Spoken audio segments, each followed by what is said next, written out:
Je recevrai également ce monsieur qui est en train de jouer du piano en ce moment. Tiens, je vous fais écouter ce qu'il est en train de faire.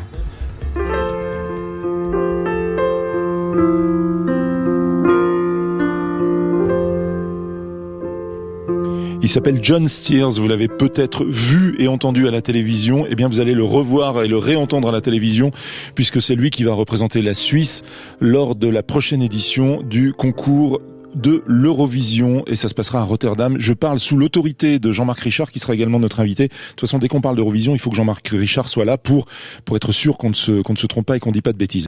Il est en train de regarder la télé, il s'appelle John Steers, il va prendre un micro, il va me rejoindre ici. Bonjour John. Bonjour. Ça va ? Mais ça va super bien. C'est marrant, la télé vous attire ? Non, je voulais voir combien j'avais de temps avant de parler, là, de jouer. Tout le temps que vous voulez, vous êtes celui qui va représenter la Suisse à l'Eurovision. Ça se passe à Rotterdam, c'est ça ? Exactement. Aux Pays-Bas. C'est quand d'ailleurs ? Je me suis dit que mes invités connaissaient la date. Non mais attendez, on va lui donner un micro à lui aussi. Le micro jaune pour Jean-Marc Richard, bonsoir. Bonsoir. Alors tout ce qui est date, organisation, ça c'est vous. Oui, c'est 14 mai la demi-finale sur RTS 2 et puis le 16 mai la finale sur RTS 1. Ce type est un agenda vivant. Ah ouais, il n'y a pas que ça, mais il fait ça aussi très. Il fait ça aussi très. On a tous besoin de Jean-Marc, effectivement. John, donc vous représentez, on a bien dit la Suisse et non pas la Suisse romande. Non, mais c'est vrai que il faut le préciser parce que on avait pris l'habitude de se planter juste avant d'arriver sur la ligne d'arrivée. Les romans, finalement, ils laissaient la place. C'était 5 ans la dernière fois. C'est Mélanie René la dernière. Oui, je m'en souviens. Et avant, on avait attendu de nombreuses années. Donc on est très content, surtout que cette chanson, elle est quand même un petit peu particulière, mais en même temps, c'est dur de définir un petit peu en quoi elle est particulière. Est-ce que vous avez ce sentiment, vous, John, qui arrive avec cette chanson que vous allez interpréter, que vous avez coécrite, est-ce que vous avez le sentiment de casser un petit peu les codes de l'Eurovision, pour autant qu'il y en ait ? Alors en fait, c'est super, ça veut dire que vous avez compris la chanson. Le but, c'était vraiment de vivre une espèce de vivre une émotion, en fait, et d'être perdu. En l'occurrence, moi, j'avais vraiment envie de représenter cette étape où, par exemple, quand on apprend quelque chose de triste, on se met à pleurer. Et peut-être, par exemple, pendant 10 minutes, 15 minutes... Moi, je pleure jamais, mais je pense que vous voulez imaginons, dire, oui. Imaginons, on vit un sentiment de tristesse, et il y a toujours un moment juste après le sentiment de tristesse, qui est une espèce d'entre-deux, où on se met, en fait, à réfléchir sur tout et sur rien. On se questionne sur la vie, et on sait pertinemment qu'on n'aura pas de réponse puisqu'on est dans une situation où on est complètement perdu. Mais ça fait comme si, en fait, ça nous a du bien de se poser des questions. Et j'avais envie de représenter ce sentiment-là. Et du coup, c'est chouette que vous vous sentez, perturbé par cette chanson. Absolument. Et voilà. Je sais plus la question. Non, mais je vais vous dire, comme ça vous allez être à l'aise. Moi, je pose rarement des questions. Ah, ok. On parle de trucs, on échange, on bavarde, et puis on se renvoie la balle, et puis on voit où ça nous mène. Enfin, si je pose quand même des questions. Comment ça s'est passé la collaboration avec Alios ? Je vous explique pourquoi je la pose celle-ci en particulier. Parce que Alios, ils travaillent les deux ensemble. C'est un noyau qui est quand même assez soudé. Et puis vous arrivez, vous êtes l'élément extérieur. Quelle place vous trouvez dans leur mécanique qui est quand même bien huilée ? Comment vous avez organisé le travail ? En fait, ce qui s'est passé, c'est que eux, donc, ils m'avaient découvert à The Voice et ils m'ont contacté pour faire partie d'un camp où justement, dans ce camp-là, ils avaient pour but de promouvoir des chansons pour l'Eurovision. Et du coup, j'ai fait partie de ce camp et ils m'ont appelé un peu par hasard. C'est quoi un camp concrètement ? On se retrouve un camp de musique en fait. Un camp organisé par la Suiza en fait. Un camp Depuis quelques années, il y a un camp qui est organisé par la Suiza où les artistes se retrouvent autour de l'envie de composer une chanson, de travailler une chanson ensemble. Alors il y a des compositeurs suisses, puis il y a des compositeurs. Donc vous êtes au vert, vous êtes loin de chez vous, vous êtes au vert et puis dans une grande maison où tout le monde travaille, quoi. C'est ça ? Exactement. C'est ça. Exactement. Donc c'est ça marche comme ça. Et en fait, ce qui s'est passé, c'est que... Et la Suiza, pour mémoire, c'est la société des auteurs-compositeurs suisses. Voilà. Qu'on salue d'ailleurs. Parce que grâce à eux, ça me fait plaisir quand même de participer à ce camp qui m'a permis d'être là où j'en suis aujourd'hui. Donc oui, j'expliquais qu'en fait, du coup, eux, ils m'avaient contacté assez... un peu à la dernière, dans le sens où il restait très peu de temps en fait avant le camp, et ils m'ont contacté, ils m'ont dit ouais, on serait super intéressé à travailler avec toi, et tout de suite ça m'a convaincu et je me suis dit ok, let's go. Et en fait il y a une alchimie très particulière. Alors oui, certes, je remarque effectivement qu'il y a un noyau qui fait qu'ils travaillent d'une manière très complémentaire, et c'était drôle de voir en fait. Ils ont besoin de personnes habituellement. Exactement. Voilà. Je pense que clairement, oui, effectivement, parce qu'ils ont juste une intelligence musicale et comment dire ça, textuelle, non, littéraire, qui est très impressionnante. Et ils arrivent, en fait, on s'est très vite compris parce que je suis aussi quelqu'un d'assez direct et je cherchais quelque chose de simple, mais de très travaillé dans le sens où j'avais envie de mots simples, accessibles avec cette chanson, tout en ayant un sentiment super fort. Enfin, je voulais pas faire une chanson d'amour, je voulais pas avoir un truc niais. Et ils ont tout de suite compris en fait ce que je voulais. Et c'est pour ça que c'était vraiment chouette de travailler avec eux, parce qu'ils ont cette capacité, cette intelligence musicale qui permettent d'être très clairs avec très peu de mots et ouais, comme je veux dire, il y a une alchimie. C'est les rois de, à mon sens, Alios, c'est les rois pour ce qui est de faire des chansons très populaires, très accessibles et en même temps qui résistent à la critique de gens qui seraient un petit peu plus, qui diraient ouais, le popu c'est trop popu justement. Donc même si on a un regard un petit peu spécialisé, on trouve de quoi se nourrir dans les chansons d'Alios. Mais c'est ça, mais en fait moi je pense que en fait, c'est très particulier parce que je crois pas vraiment qu'ils font de la chanson populaire, mais ils font pas non plus de la chanson sophistiquée. C'est vraiment une chanson, enfin, pour moi, ils font de la musique accessible de très haute qualité, en fait. On pense à la même chose en fait. Okay. C'est ça. Ouais, je crois qu'on est d'accord en fait. Et on pourrait peut-être l'écouter pour ceux qui ne la connaissent pas encore parce qu'elle tourne beaucoup sur les médias suisses et romans en particulier depuis quelques temps. Mais on va l'écouter une nouvelle fois. Ça s'appelle Répondez-moi. Voici la chanson avec laquelle John Steers, vous allez porter très très haut les couleurs de la Suisse en mai prochain dans le cadre du concours de l'Eurovision. Répondez-moi à la date, Jean-Marc, pardon, je sais que c'est à Rotterdam au mois de mai. 14 mai, la demi-finale et 16 mai la finale. Et 16 mai la finale, et il y sera évidemment, John Steers. Ah oui, évidemment. Ah oui, à tous les coups. Non mais alors, et là, là ça devient un petit peu technique pour la suite de la conversation concernant donc ce concours de l'Eurovision, et là vous allez évidemment nous guider par rapport au processus de vote. Ce sont tous les pays qui votent, évidemment, tout le monde vote pour tout le monde. Alors ce qui est très intéressant, c'est la façon dont la sélection de la chanson a été faite en Suisse. Ça s'inspire aussi un peu de l'Eurovision, parce qu'il y a un panel d'une centaine de téléspectateurs, téléspectatrices, des gens qui connaissent ou qui sont passionnés d'Eurovision, qui ont été choisis en fonction de leur âge, 20 jurys internationaux. Et en fait, ces 20 jurys internationaux étaient des jurys de la précédente édition, qui sont choisis en fonction des résultats qu'ils ont donnés. Donc c'est très très important ça, le processus de sélection suisse, qui explique aussi comment ça va se passer avec l'international. Pour la demi-finale, 50% vote public, 50% vote jury. Public de partout, bien évidemment. De tous les pays qui sont en demi-finale, plus les 3 grands pays, parce qu'il y a les pays qui vont directement en finale. Donc avec nous voteront l'Espagne, la Grande-Bretagne et la France. Donc ça c'est super pour nous. Il y aura aussi l'Albanie, la Serbie. France parce que The Voice évidemment, puisque parce que The Voice, en France il est connu, on l'a repéré. Et puis l'Albanie et puis la Serbie. Voilà. Et c'est là justement voilà que les pays qui comptent dans votre vie, dans votre histoire personnelle, John Steers, forcément ils ont un rôle à jouer. Est-ce que The Voice vous avez déjà remarqué une montée de popularité dans les dans les pays justement qui vous concernent, qui entrent dans votre histoire? Bah en fait, en tout cas j'ai eu cette chance d'avoir des origines qui sont diverses et du coup qui me permettent d'avoir disons peut-être une plus grande culturellement un peu plus une plus grande palette. J'ai de la chance aussi qu'en Albanie les gens sont très fiers. Et ils m'ont du coup toujours soutenu depuis la première émission à laquelle j'ai participé. Et dès le moment où ils m'ont vu, et dès le moment où ils ont vu qu'il y avait un Albanais à The Voice aux auditions à l'aveugle, j'ai tout de suite eu un soutien. On m'a tout de suite demandé de venir faire une interview. On m'a même invité à chanter à la finale de The Voice Kids, alors que ils ont refusé des grands artistes albanais pour faire leur promo ou bien pour chanter leurs chansons. Ils sont venus me chercher moi, alors que je suis personne là-bas. Et il y a quelque chose de très fier. Et oui, je pense que alors ils vont jouer leur rôle. Et de toute façon, moi de toute façon, ça me fait très plaisir. Je veux dire, c'est super, c'est super d'avoir du soutien qui vient pas uniquement de la Suisse, sachant que je trouve que la Suisse est un public quand même très critique et que ouais, je trouve que, mais vraiment, peut-être que c'est vraiment un sujet qui m'énerve en fait ici.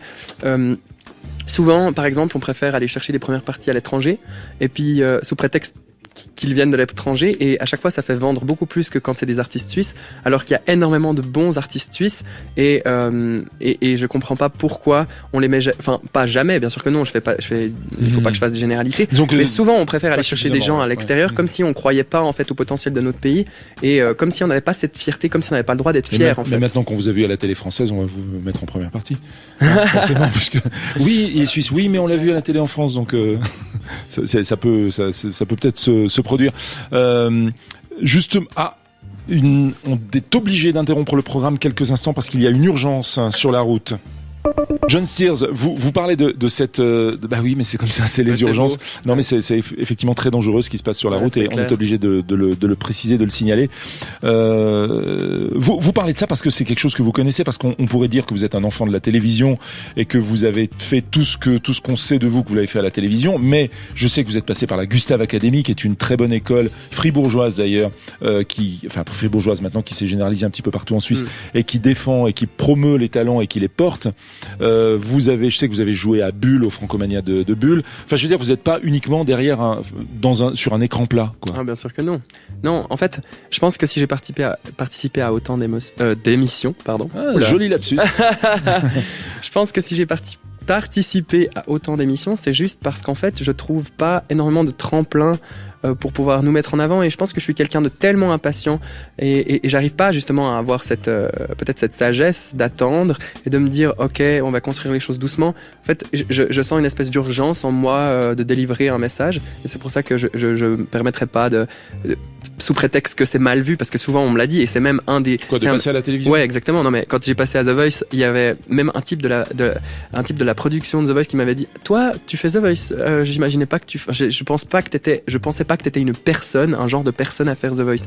Puis ça m'a un peu énervé, et puis c'est un peu ce qui m'a motivé. Que tu sois capable de te compromettre, quoi, c'est ça, dans ce genre de choses. Ça m'a beaucoup énervé parce qu'en fait, je me dis, quand on a envie d'aller loin dans la vie, il faut pouvoir se remettre en doute, il faut pouvoir se surpasser, et je pense que tout moyen est bon en fait à se surpasser, toute expérience est bonne, et il faut pas s'arrêter au regard des gens parce que sinon on fait plus rien, quoi. Il a même fait le kiosque à musique. Ah ouais, imaginez. J'avais même chanté en portugais, quoi. Ouais, absolument. Ouais. Comme quoi, je chante en toutes les langues, là. Vous avez vu cet objet là qui se trouve là, John Steers? Je le vois. Cet objet noir avec des touches blanches et noires, oui, qu'on appelle un piano. Moi, je garde toujours en mémoire ce jour où vous avez débarqué aux auditions de The Voice, et à partir du moment où vous êtes assis au piano, il y a eu une explosion. Ça a été une prise de pouvoir, carrément. Non, mais c'est vrai, l'entrée en matière était très importante. C'est là que vous avez donné le premier coup de poing dans le ventre de tous ceux qui regardaient. Ah, je crois que le fameux passage... Attendez, je vais le refaire. Attendez, je vous tiens le micro, je suis là pour ça aussi. Je crois que le fameux passage qui avait vraiment, disons, fait en sorte que les gens se rappellent de cette prestation, c'était celui-là.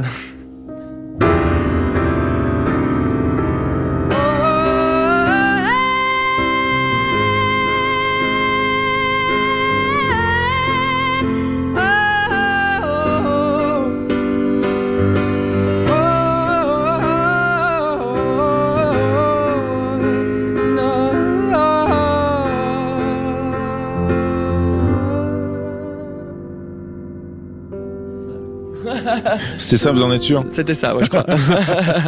Non, je crois que j'ai trop surpris le technicien, là, mais... Oui, là, toutes les aiguilles sont passées dans le rouge. Non, mais sans échauffement, sans rien du tout, il est en train de parler doucement, et puis tout d'un coup, voilà, ça monte dans les tours et dans le rouge. Est-ce que il faut faire des choix? Évidemment, ça dure quoi? 2 minutes 59 votre chanson, lorsque vous allez la présenter comme on vient de l'entendre, lorsque vous la présenterez à Rotterdam à la mi-mai. Vous qui avez tellement de choses différentes, de cordes différentes à votre arc, qui êtes capable de faire des choses très rythmées, très fortes, ou au contraire très très douces, est-ce que vous êtes frustré quelque part de vous dire qu'en 2 minutes 59, il va falloir donner une seule image de vous-même?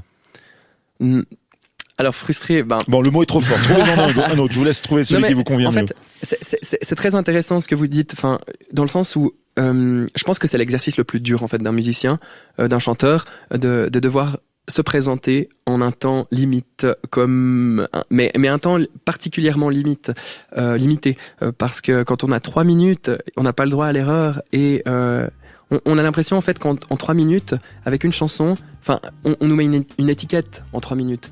Et puis c'est comme quand on regarde des séries, ou c'est comme quand on va voir un concert. Je pense que quand même il faut pouvoir avoir de la matière pour pouvoir juger, puis pour pouvoir pour pouvoir vraiment comprendre l'artiste qui est en face de nous. C'est pour ça que c'est super difficile d'arriver en 3 minutes, en plus dans un tel show.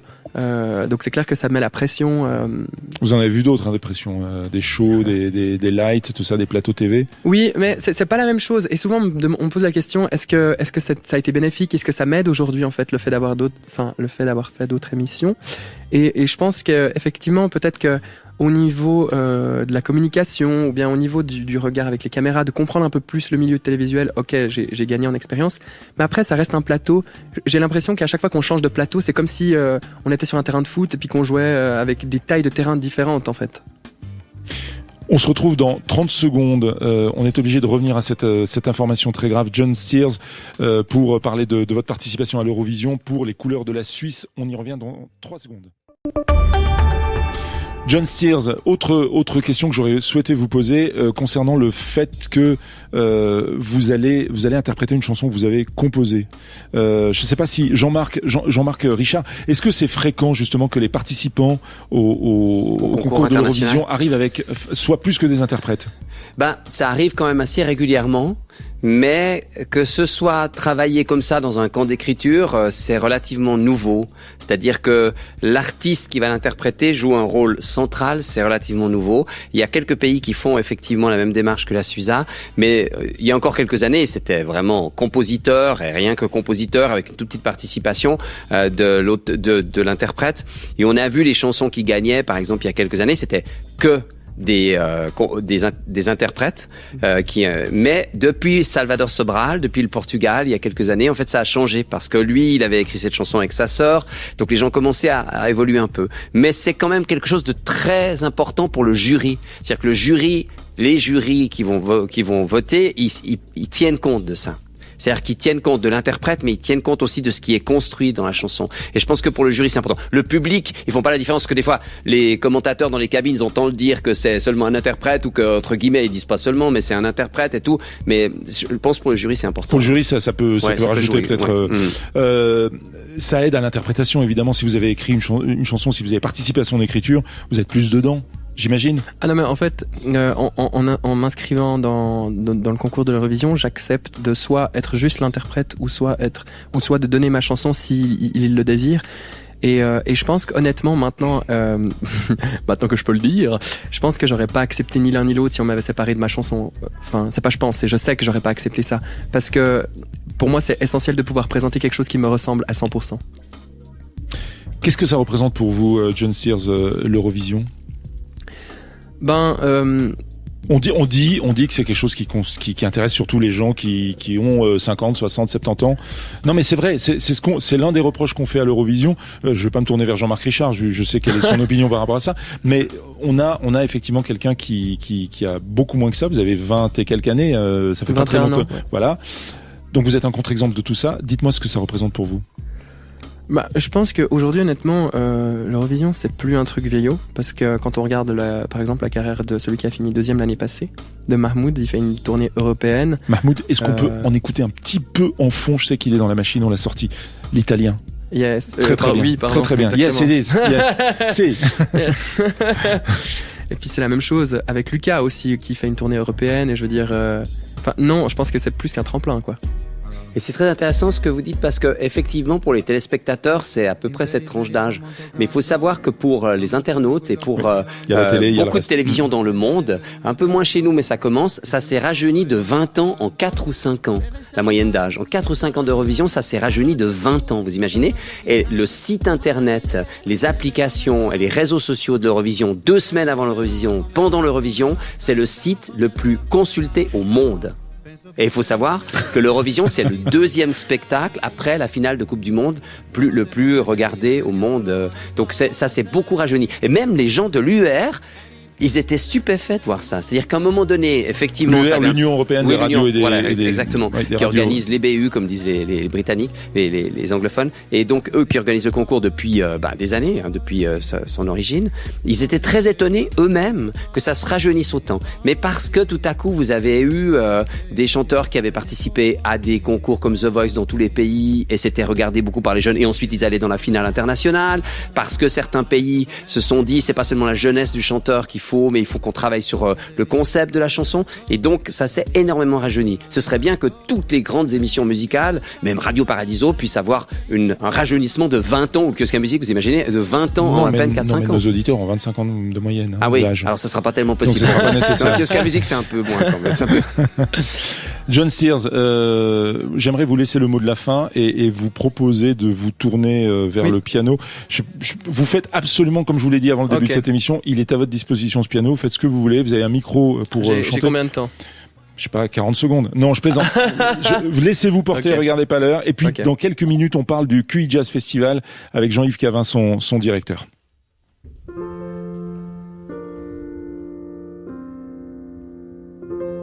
Un jour se lèvera sur 3 branches de lilas qu'un enfant regardera comme un livre d'images.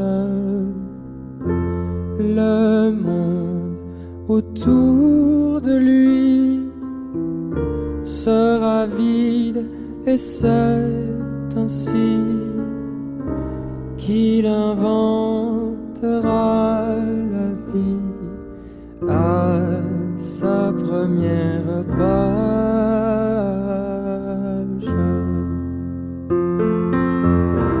En dessinant la forme d'une orange, il donnera au ciel son premier soleil.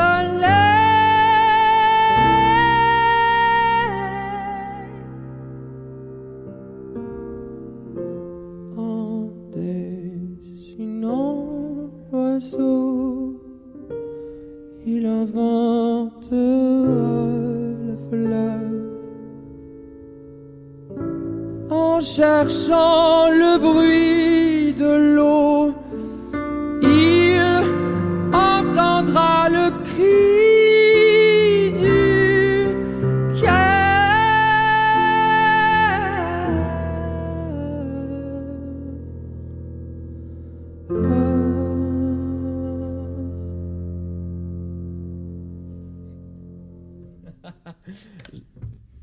Et ça le fait rire. Ça me fait rire parce qu'en fait... Attendez, là, on va mieux vous entendre. Voilà. Ça me fait rire parce qu'en fait, comme vous m'avez dit, allez, on y va à la One Again, on se marre. Je me suis dit, autant chanter une chanson de l'Eurovision que j'aime beaucoup, que j'aime particulièrement. C'est une chanson de 1969. Et, vous aviez quel âge en 69 ? Je devais avoir moins... La question est idiote. Oui, la question est complètement idiote. Et en fait, du coup, j'ai pris mon attel et je me suis dit, allez, on y va. Puis j'ai cherché la chanson et c'était vraiment le freestyle. Mais je pense que c'est intéressant aussi. En fait, pour toute personne, en tout cas, qui écoute la radio maintenant et qui se dit, ok, je suis un musicien, j'ai envie de faire de la musique. Je suis un chanteur, j'ai envie de faire de la musique. C'est juste, en fait, oser... Profitez de faire des jams, osez en fait, amusez-vous, jouez avec des amis. Et ça commence toujours comme ça en fait. Et après on crée une passion, on partage. La musique c'est tellement quelque chose de fort. Je pense qu'il faut pas le sous-estimer et il faut surtout pas s'en priver parce que nombreuses personnes, en tout cas, sont celles qui m'ont parlé et qui ont regretté de pas s'être lancées. Et voilà quoi, avec du travail. Vous êtes conscient que vous avez du talent? Vous avez un truc dans les chromosomes qui fait que ça marche? Non, j'ai pas à en être conscient. Et en fait, je pense que quand j'ai commencé à chanter aussi, je chantais très faux. Mais j'ai énormément travaillé. Je pense qu'avec énormément de travail, en fait, on arrive à ce qu'on veut. Tout est une question de travail. Donc voilà. Vous faites quoi aujourd'hui de vos journées, John Sears? Est-ce que vous vous consacrez complètement à la musique?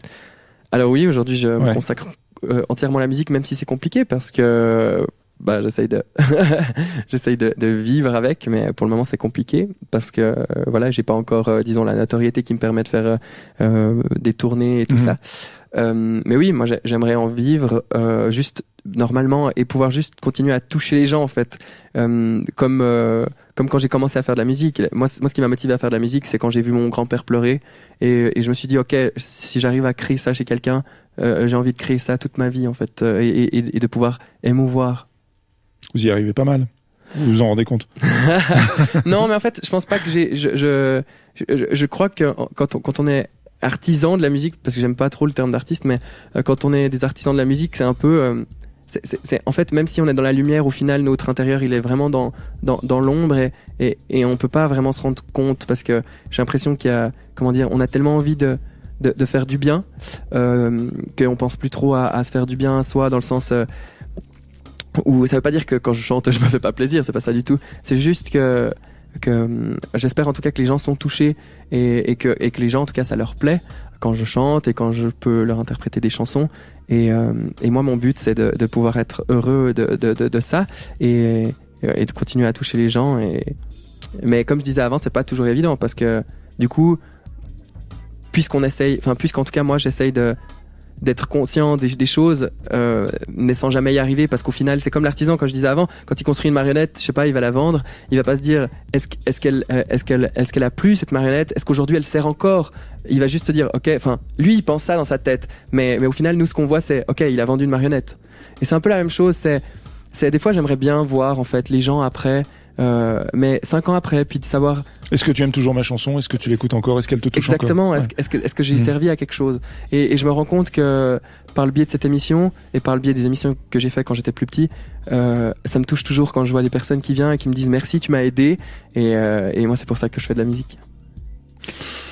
C'est une très bonne raison. C'est une très bonne raison qui fait écho à pas mal de questions qu'on se pose, Jean-Marc, quand on fait nos métiers. On va pas parler de nous, mais est-ce qu'on sert à quelque chose? On est d'accord? Ouais. Le jour où on a le sentiment d'être utile, on existe. Ouais, et c'est important de le dire. Et puis on fait. Alors, pareil, hein, je surtout pas qu'on soit égocentrique nous deux, Jean-Marc, mais ce que je veux dire, c'est qu'on a une chose en commun avec John Sears, certainement pas le jeu de piano ni le chant. Je sais pas vous, mais mais c'est qu'on fait du vent, c'est-à-dire que on crée du son.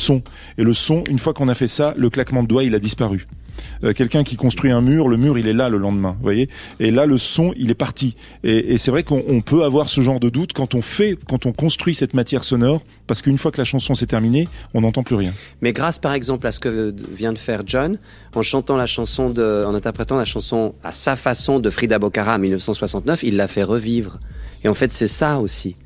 Je pense chez les artistes comme John ou chez des gens qui sont passionnés comme vous, comme moi, on essaie de faire revivre aussi des choses.